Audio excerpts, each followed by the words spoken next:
આપણા મનથી માનેલા ધર્મને મૂકી દેવા જોઈએ અને મનથી માનેલા ધર્મને મૂકવાનું પ્રમાણ પણ ભગવદ્ ગીતામાં છે. ભગવાન શ્રી કૃષ્ણ અર્જુનને કહે છે સર્વ ધર્માન પરિત્યજ્ય મામેકમ શરણમ વ્રજ અહમ ત્વામ સર્વ પાપેભ્યો મોક્ષયિષ્યામિ મા શુચઃ. ત્યકને સર્વ ધર્માન પરિત્યજ્ય એનું વ્યાખ્યા ભાષ્યકારોએ એવું કીધું છે મનથી માનેલા તમામ ધર્મનો ત્યાગ કરીને મારે શરણે આવે.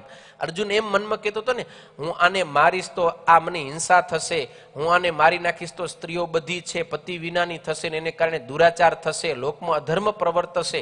આ અર્જુન પોતાની રીતે ધર્મની વ્યાખ્યા નક્કી કરે છે. એટલે ભગવાને કીધું અર્જુન તારા મનથી માનેલા ધર્મને છોડી દે, તું એનો ત્યાગ કર. તું જેને કહે છે એ ધર્મ નથી. ધર્મ તો એ છે કે તું ક્ષત્રિય છે ને ક્ષત્રિય હોવાને નાતે તારે સામે ઉભેલા બધાને મારવાના છે, એ ધર્મ છે. તું અહીંયા કને અહિંસા રૂપ ધર્મ લઈ આવે કે આને મારીશ તો હિંસા થશે ને હું નરકમાં પડીશ, એ તારા માટે છે. તું ક્ષત્રિય છે અને તને એને વધ કરવાનો છે, તને એને મારવાના છે. એટલે તારા મનમાં જે તું ધર્મનું ફિટ કરીને બેઠો ને ચોકઠું, એને મૂકી દે. મારે શરણે આવ, હું તને બધા પાપ થકી છોડાવી દઈશ. એટલા માટે આપણે પણ ક્યારેક ક્યારેક ધર્મની જડતાને પકડીને વાતો કરતા હોઈએ છીએ, વાદ વિવાદ કરતા હોઈએ છીએ, એકબીજાને નીચા પાડવાના પ્રયત્ન કરતા હોઈએ છીએ. એ બધું મૂકી અને શાસ્ત્ર જે સદાચારની વ્યાખ્યા કરે છે એ પ્રમાણે આપણે રહેવું જોઈએ. એટલે ધર્મ હર હંમેશા પરિવર્તનશીલ છે, બદલાવવાળો છે. એ વસ્તુને આપણે બહુ સમજવાની જરૂર છે. જો નહીં સમજી તો એકબીજાના અભાવ અવગુણ આવશે. આ આમ કરે છે અને આમ ન કરવું જોઈએ, આ તો હવે આવા થઈ ગયા છે. એટલે એ બહુ વિવેકથી આપણે સમજવું જોઈએ. હવે આને લઈને કોઈ એમ ન કરતા કે સંતો સતયુગમાં ત્યાગી હતા તો હવે વાંધો નહીં, હાલો કળિયુગ આવ્યો તો સ્ત્રી પુત્ર પરિવારે રાખે સાધુ, એમ એટલો ફેરફાર કરી નાખી. તો એ પાછું શાસ્ત્ર વિરુદ્ધ છે. ફેરફાર પણ એવો થવો જોઈએ કે જે શાસ્ત્રથી વિરુદ્ધ ના આવતો જોઈએ, લોકથી વિરુદ્ધ ના આવવો જોઈએ. એવી રીતનો જે ફેરફાર યોગ્ય રીતે હોય એ હંમેશા સદાચારની અંદર ગણાય છે. જેમ કે ગ્રસ્ત પાસેથી ધોતિયા લઈને માંગીને પહેરવા એ નિર્ણય છે, પણ પછી સંતોએ એ પરિસ્થિતિ અત્યારે હાલે એમ નથી તો સંતો કદાચ ડાયરેક્ટ લે છે ધોતિયા, તો એ લોકથી વિરુદ્ધ છે? તો કે નથી. સત્શાસ્ત્રથી વિરુદ્ધ છે? તો કે નથી.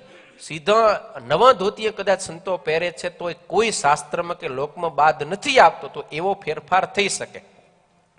હવે પગપાળા પેલો સંતો વિચરણ કરતા, હવે આજકાલ ગાડીમાં બેસે છે તો સંતો ગાડીમાં બેસે તો એ કઈ શાસ્ત્ર વિરુદ્ધ વાત છે?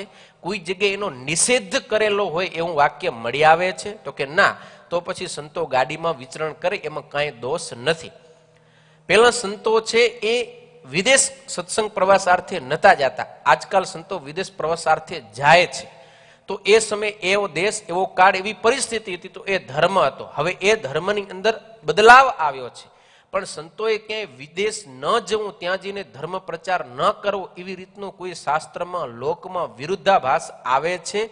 જો આવતો હોય તો અત્યારે એ આપણે માન્ય ન કરી શકીએ, પણ એવું નથી આવતું તો સત્સંગને અર્થે સંતો દેશ વિદેશ વિચરણ કરવા માટે જાય. એ અત્યારના સમય પ્રમાણે સદાચાર ધર્મ કહેલો છે. તો આ રીતે બહુ બધું આપણે સમજવું જોઈએ. ખાલી જડતાથી આપણે ધર્મના તત્વને પકડી ન શકી કે આમ છે એટલે આમ જ હોવું જોઈએ. એટલે ઘણી વખત હરિભક્તો સંતો ઘણી વખત હરિભક્તો ઉપર અરસપરસ આપણે એકબીજાના ધર્મની જડતા પકડી અને એકબીજાને નીચા પાડવા, એકબીજાનું ભૂંડું લગાડવા માટેના રાગ દ્વેષને કારણે પ્રયત્ન કરતા હોઈએ છીએ. તો ધર્મની વ્યાખ્યા, સદાચારની વ્યાખ્યા આ શ્લોક નંબર 8 ની અંદર શિક્ષાપત્રી અર્થદીપિકા ટીકામાં સતાનંદ સ્વામી બહુ સરળ, બહુ સરસ, બહુ વિસ્તારથી આપણે સમજાવી છે. એના આધારે જ હર હંમેશા ધર્મની, સદાચારની આપણે વ્યાખ્યા કરવી જોઈએ.